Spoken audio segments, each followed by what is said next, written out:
book tower, almost.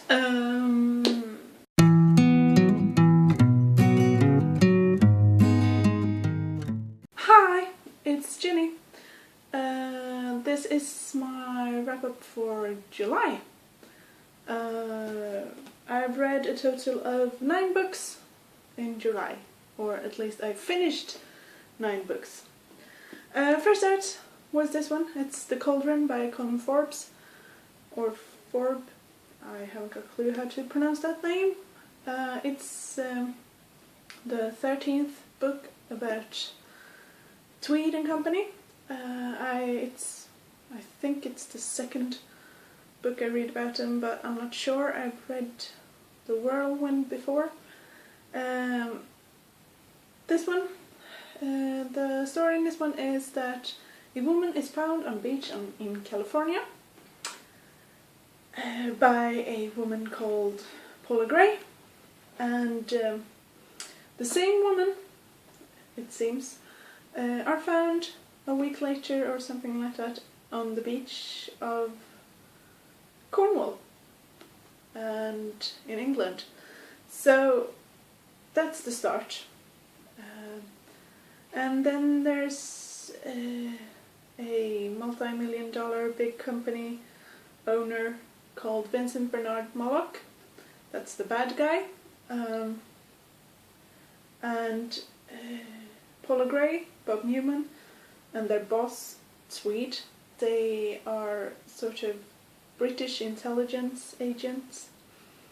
So they try to find out more about this Moloch guy and what he's up to and stuff like that. It's a crime thriller suspense novel, and it was the right book for me when I read it, so it was rather good, but I only gave it 3 stars on Goodreads. Because it wasn't brilliant or amazing or something like that, and it was okay. A good break from all the YA and other books I've read so far this year. So yeah, I recommend it if you like crime thriller novels, but read in English. This Swedish translation, which this book is, was rather badly translated, actually. It was strange sentence buildings. The sentences were very strange. It sounded and read as a translation. That's not a good thing in that world. So yeah, but still a good story. Then there was the summer readathon here in Sweden, and this book I read during that one. It's Brick Lane by Monica Lee. I did a review in my wrap-up video. I'll link it down below so you can check that one out if you want to know more about this one. I won't tell you more than that. I liked it and I gave it a 3, although it's a slow read. Yeah, that's all. Then there was Booktubeathon, and then I got this one read. It's The Silence of the Lamb by Thomas Harris. I gave this one 5 stars on Goodreads because I loved it. It was brilliant. I have talked more about it in my Booktubeathon wrap-up, so you'll find the link down below, where I also talk about this lovely series that I read also during the Booktubeathon. It's Farflung Adventures by Paul Stewart and Chris Riddle. It's Fergus Crane, Corby Flood, and Hugo Pepper. 3 stars, 3 stars, 4 stars. It's a great trilogy for children between 6 and 9 years old. I really liked it. It's quirky and it triggers the imagination. That much I can say. So read it out loud for your children, or just let themselves read it. But if you want to find out more, check out the link down below. 2, 4, 6. 1, 2, 3, 4, 5, 6, 7, 8.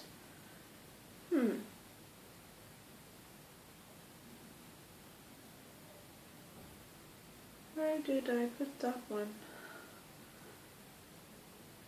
I think I misplaced a book. Strangely enough.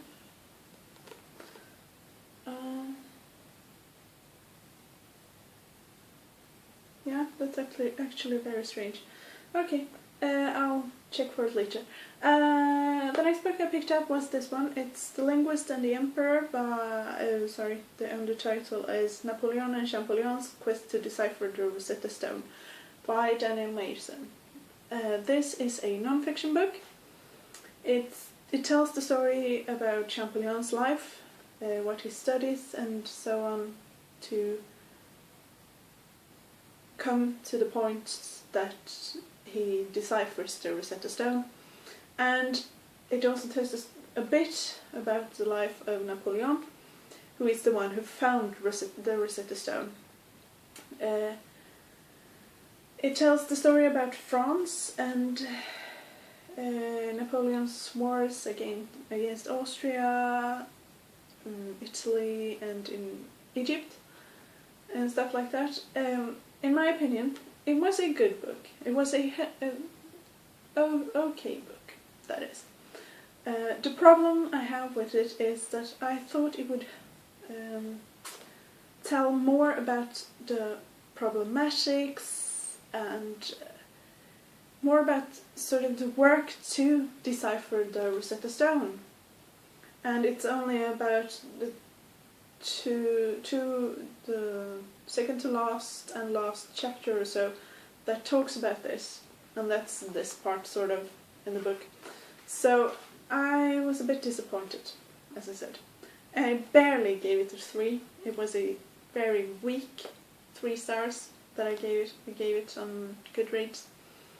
But if you like history, which I do, then and don't have too high expectations of the translation process on this book, then read it. It's a good read, despite my misconceptions of the book. Then I read The Children's Colony by Kerstin Lundberg Hahn.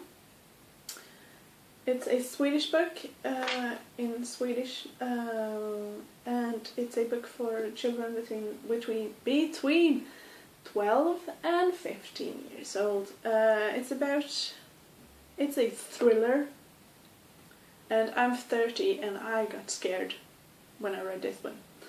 It's about a boy named Joel. He and his family, he's about 13 years old, he and his family has just bought a new house outside the town, the city, and on the premise of that house, on the perimeter, of that house, there is a bed and breakfast that his parents try to renovate because they want to have it as a bed and breakfast. But the problem is that when they moved there, a couple of days later, Joel hears strange noises. It resembles children's cry, and he sees and talks to a very strange man with a very strange grin, and he sort of only shows up at a certain type of weather, when there's a certain type of weather, and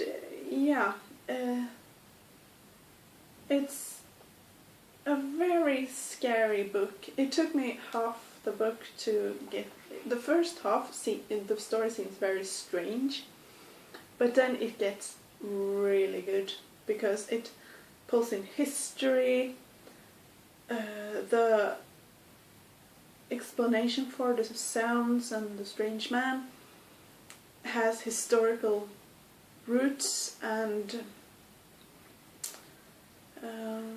the descriptions of the environment sort of scares you or adds to the scariness. And yeah, it's a really good book, and you really should get it translated into English because you got to read it. It's brilliant. I gave it 4 stars. Now I just have to go and get the book I sort of placed in the hallway. Here it is. It's a library book. That's why it was in the hallway. This book I read before, The Children's Colony.